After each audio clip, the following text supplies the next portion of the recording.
Hi everyone. It's been a long time since I've just told you guys how much I appreciate all of you. So I want to get that out of the way. I just want to say I love you guys so much, every one of you. Thank you so much for supporting me. I love you guys so much.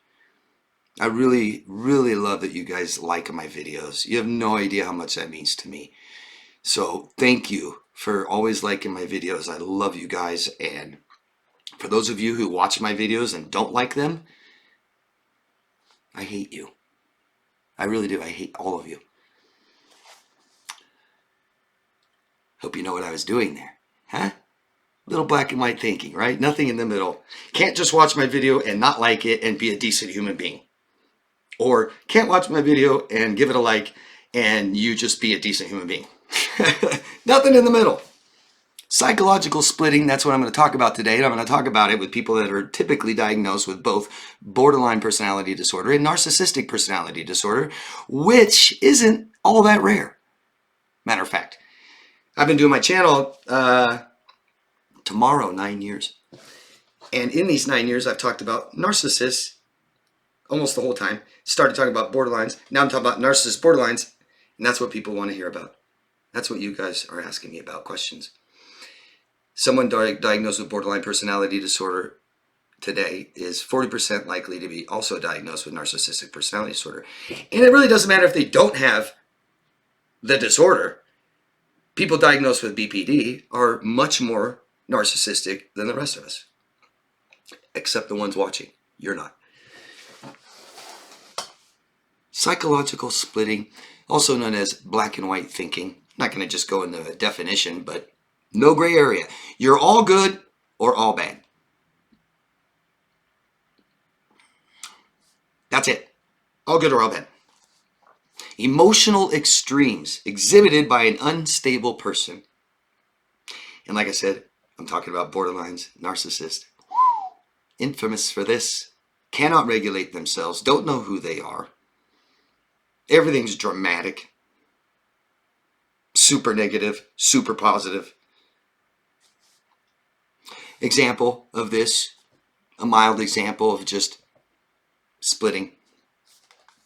I go to a chain restaurant. I've been to many times. I like them. But this time, I got bad service. She had attitude with me. She set down the plates and set it down too hard. And I swear she was checking out my man. Checking out my husband. You want my husband? I hate this place. Screw TGI Fridays. I hate them. You should burn down every one of them. Want to be hiring people like that? Don't care what they do. Don't care about slamming plates down and flirting with people's husbands. Screw them. I've never experienced that anywhere else. Nor would I. Because that's just so inappropriate. They're probably training their people to do that. I called up and I said, this is bullshit. And the manager said, please stop using that language with me. And I said, what? Bullshit? I can't say bullshit? Well, this is bullshit and you're bullshit. And then he hung up on me. I want to burn every one of them down. And my husband's like, well, babe, that's your favorite place. Not anymore. Yeesh. Probably wasn't even bad service, was it? High conflict personality type. Just a difference of opinion. Politics is a great place to look for this. Yeah. You've got, and I don't need to see the sides, and this is proof, right? If you guys, I don't care what side you're on, because in this country, God, I mean, you have to be extreme this side or extreme that side, right? But you've got one side that freaks out about every little thing and lies and accuses the other side. So emotional, so splitting, no matter what the other side does. It's end of the world, we're all going to die. Oh my God, Nazi dictator. The other side doesn't do that. The other side doesn't do that. And I'm not on either side. I swear I'm in the middle. The other side doesn't do that. Show me. They don't sit there and just falsely accuse them of all kinds of crap and says they're evil dictators going to ruin the world and blah, blah. Just one side does that. Psychological splitting, amongst some other toxic behaviors that they love to record themselves and publish. Can't have a difference of opinion. No. Nope. And you know, It's like two opposing facts can't be true at the same time, right?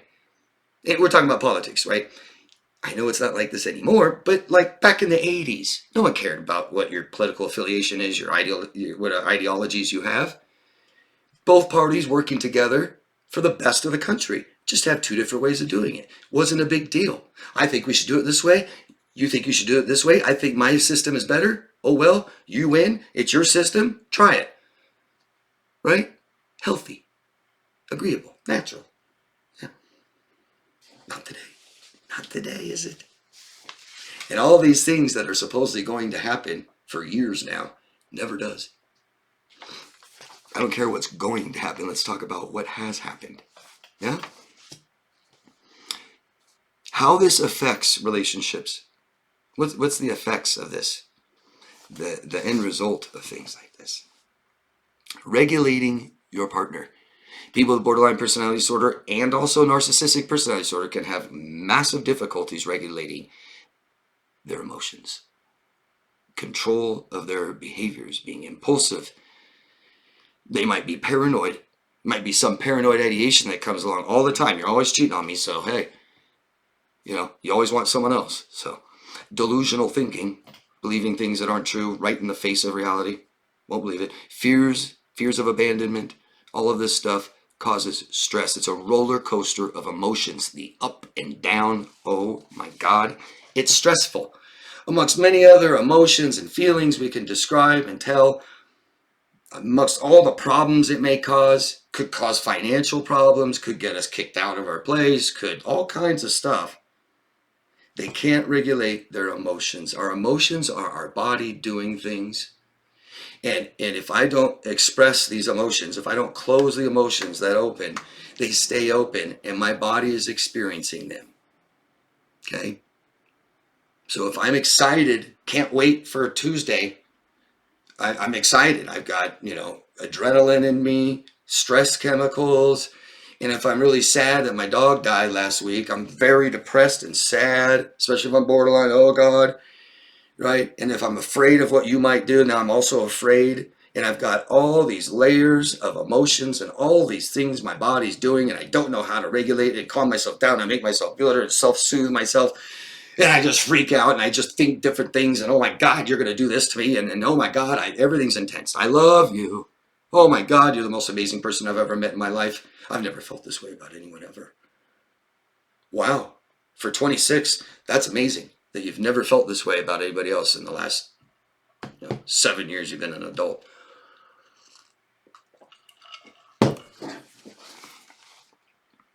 We lose a sense of ourselves in this stress. Somebody who can't regulate their emotions are always extreme. So it's not just, oh, I had a bad day, it's I almost died. Oh, what happened, babe?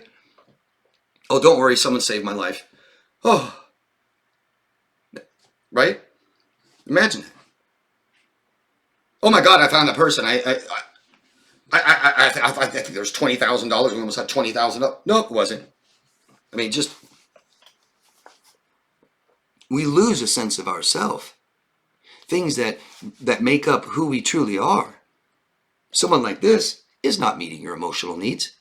No, they can't meet their own. That's why they're like this. That's why they can't regulate themselves. That's why they don't have autonomy. So they don't keep things private. That's why they don't emotionally connect with you, or they wouldn't feel this way if they can meet their needs. Not meeting our needs causes massive stress. They can't handle stress because they don't meet their needs. And so they aren't meeting yours. And they're constantly doing things to make you meet theirs all the time. Try and regulate them. This takes the attention off your emotional needs, which they don't meet. And you say, screw it. It feels so up and down. What are you going to do? Tell them? Are you going to tell them when they're in total hysteria? Are you going to tell them when they're down and suicidal? What are you going to tell them? You can't get what you want. This feels so bad all the time. You can't tell them and make it better, so you just have to deal with it. No, you have to neglect it, ignore how you feel. You can't get what you want, you eventually give up. You may be religious, you may have some political beliefs, you may have beliefs in the world and yourself and all this stuff, but none of that seems to matter anymore. Plans, goals, just them. That's it. relationships with other people start to die down. Because you're trying to help them. You're trying to help them feel better. You're apologizing for what you did wrong. And then your focus is always on them. Unstable relationships. Can you see if I'm emotionally unstable, right? I can't regulate my emotions. I'm not closing emotions. I'm not expressing them in healthy ways. I'm feeling like this and I'm trying to ignore it. And then I'm feeling like this. I'm trying to suppress it. And I'm feeling like this. I'm trying to drown it with alcohol or, some of their medications they like to take, Xanax, take a Xanny bar. And this makes a relationship unstable, right? If I love you and then I hate you and I want to marry you and I want to never see you again and I only want to be with you and then I'm with someone else and then we fight and then we get back together and then we don't like each other and then we have sex. I mean, all this stuff just fluctuates our hormones, right? So an unstable person makes a relationship unstable too. And an unstable relationship causes dependency. That's why we don't break up and get back together. We break up and we never talk again. And especially us, guys. I know a lot of you think, oh, it's great to be in touch with my exes and stuff. Well, I wouldn't be doing that or considering that right now in our lives. If you have toxic exes that abuse you, take advantage of you, exploit you, and traumatize you, maybe you don't want people in your life anymore when the relationship fails. Maybe we can just part ways and say goodbye.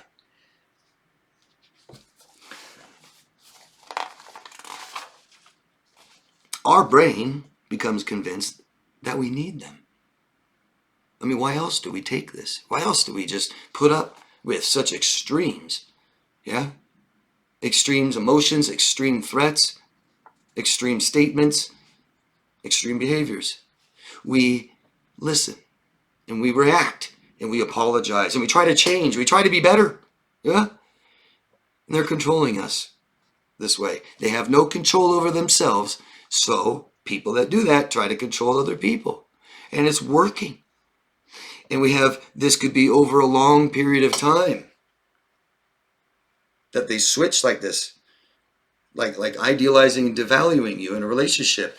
The first 6 months, the first 6 years, could idealize you. And then boom, devalue you over time. And you start with slow little, things I'm not happy about and criticizing you a little bit and stuff like this. Fights. Or it can be immediate. Immediate. Light switch. I love you so much. I hate you. I can't wait to get married. I'm marrying someone else. Not even I don't want to marry you. It's just how much more extreme? And I hear this every day, by the way. Some of you experience this, but the rest of you have it. And you're like, no way, it gets that bad. Yeah. Yeah. I can't wait to get married, honey. They go to work the next day. They don't come home. You text them and they reply, I love someone else. You didn't meet my needs. Holy shit. So the reason you left me is a problem you've never said before. It's just right now. Okay. Are we still getting married? Yes, of course, honey. I'm marrying someone else. Huh? Oh no, why? You don't meet my needs. This person will meet my needs. I'm so sorry. I'll be better, babe. Please. Okay. What? Okay. If you're going to be better, then I don't need them. I told them already. I don't want anything to do with them. I'm with you now. Jesus, dude. Jesus. How can you focus on anything but them? You can't focus on your job. You can't focus on how you feel and what you need and what you want. So you can't focus on going to work anymore. You can't focus on a conversation you're having with someone else. You can't remember shit. And they get you on that. You don't remember? Well, yeah, I thought I said this. No, you didn't. Some of the signs are extremes, right? It's not, yeah, that's okay. Yeah, it's fine. No, nah. Words like all, everyone, never, the whole place, almost died, saved my life, love, hate, amazing, evil, best. All backed by emotion. Yeah, intense. All of it. I knew someone that almost died like 50-something times in like a year. Damn. How did you, geez, you almost died 57 times in 1 year. You tell them that, and they're like, what do you mean? I didn't almost die 57 times. That's what you said. Oh, well, Do you have somebody in your life that says they love you, and they've also said they hate you? What does that mean to you? What do you do with that? Pick one? Good. You should. Because those are completely conflicting, right? I'm going to tell you, I'm not going to get into it. I've made videos about love and all that. You got questions, ask me down below. Go check out recent videos I made about it. But you can't love and hate. You can't even love someone and hate someone. You can't love yourself 1 minute and hate yourself the next. You can't love something about yourself and love and hate the other part of yourself. No, you just love yourself and you accept that you have flaws. You make mistakes, fail. The charm, right? That's charm. And it can be, it's conflicting. So yeah, choose one. I'm just going to say someone that loves me is not allowed to say, I hate you. I mean, do I need to say that? It's because I live by my own standards and I apply them to other people too that are in my life, because I would never, ever say I hate you to somebody in my life. Never. That's why. And I'll hold all of you to the same standards. Words are powerful, and once they're out there, you can't take them back. And I didn't mean to, and I blah blah. No, what you did is you said it, and you said it on purpose, and you said it to hurt me. And that's called abuse. And once you abuse me, it's over. You don't get a second chance. You never get a chance to do it again. How do we cope? Well, I can tell you boundaries. I can say don't react to them and don't react with them. Do you understand that? That's codependency. It's emotional exploitation. So they accuse you, you react, that makes them feel better. Oh my God, no, I wouldn't do it. But also, and they get so excited, don't get excited with them. Oh my God, yeah. Oh God, I'm so sorry. I'm sorry, honey. That's great, babe. That's how I react to toxic people. If you're in my life and I react that way to you, talk about it when they're calm. It's usually real difficult to fix an argument when you're already arguing. Stop. Approach them later. Write. Document. To show these extremes, to show them what they said. You said you hate me. You just told me you love me, want to marry me Tuesday. Hold them accountable. It's either okay to do something or it's not okay to do something. Okay? It's not just okay to do something wrong. Right?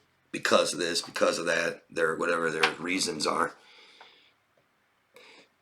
But you're in a relationship, like anything that I describe, be aware of couples counseling. Be really aware of that. Because if they're toxic, if they're manipulative, if they're borderline, if they're a narcissist, it's not going to work. It's not going to work at all, and it's just going to make it worse for you. Go get help yourself. Have some autonomy and go help yourself. If you can't get them to stop, fix this, make you feel better, relationship's over. But and I'm not telling you to give up or stop, but go get help. Step outside of the relationship. Go tell someone and ask for help and see what somebody else has to say about this. Yeah? Ask questions. Appreciate a thumbs up and subscribe to the channel if you can. Thank you very much. I still love you guys. Thanks. Love yourself first, baby. Everybody.